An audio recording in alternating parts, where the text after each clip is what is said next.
বুলি বাইরে এসে দেখে খাওয়ার প্যাকেট না দিয়ে ড্রাইভার সমস্ত খাবার নিয়ে চলে যাচ্ছে।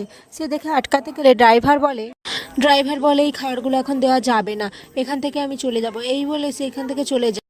তখন বুলি রাজারানীকে নিয়ে যেয়ে পুলিশ স্টেশনে কমপ্লেন করতে থাকে, কিন্তু অফিসার কিছুতেই তাদের কমপ্লেন নিতে চায় না। তখনই রানী তার নিজের আসল পরিচয়ে ফিরে আসে, সে যে ইন্সপেক্টর পূর্বা সেটা সে প্রকাশ করে।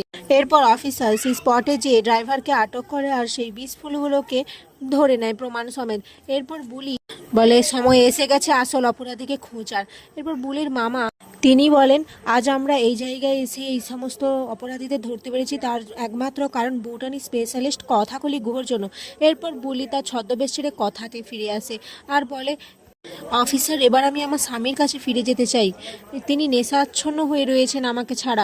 বুলির মামা বলে, আর সব থেকে বেশি বিপদে রয়েছেই আপনার স্বামী, আপনি কি ভুলে গেছেন আপনার অতীত? তখন কথা মনে করতে থাকে যে কিভাবে সে জানতে পেরেছিল, আর এই সমস্ত কিছুর পেছনে রয়েছে সমীর গুহ। আর এখানেই আজকের পর্ব শেষ হয়ে যায়।